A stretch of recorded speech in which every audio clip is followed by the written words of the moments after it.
This is Monday with the Messiah for February the 16th, 2026, here on Following Him, the Disciple Life. Jesus is not the either-or guy that people want him to be. People want to say that Jesus, well, he's a liberal or he's a conservative. They want to claim him as a progressive, or he's all about grace. He's all about love. He's all about the law. He doesn't fit the nice, neat categories that we want to construct for him. Instead of trying to construct categories to fit him in, we need to be conforming ourselves to what he creates for us, the categories that he creates for us, the fullness of what we're supposed to be. You know, is he just about love, or is he about obedience?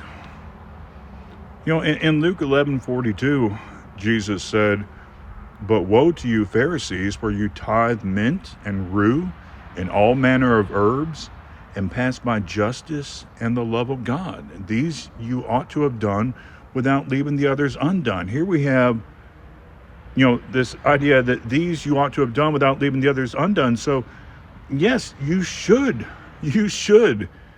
be specific, even meticulous in your keeping of God's law and in your obedience. But don't pass by these bigger, weightier matters: justice, the love of God. There in Matthew 23:23, where it talks about justice and mercy and faith.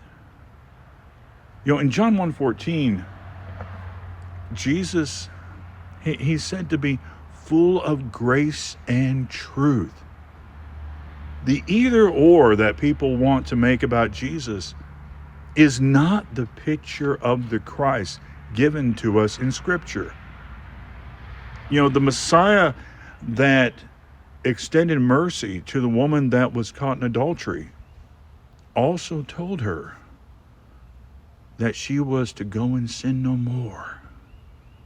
He's not the either or guy that people want him to be. Law or love, obedience or grace. Obedience and grace. Follow God's law as revealed in the new covenant, and love. In fact, love is a major law as far as what God would teach us.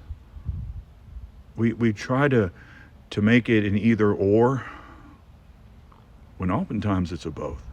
So instead of trying to fit him in these narrow categories, make him the either or guy that we want him to be, as his disciples, we're supposed to be conforming ourselves to his categories and doing our best to implement the full picture of what he was and is in our lives.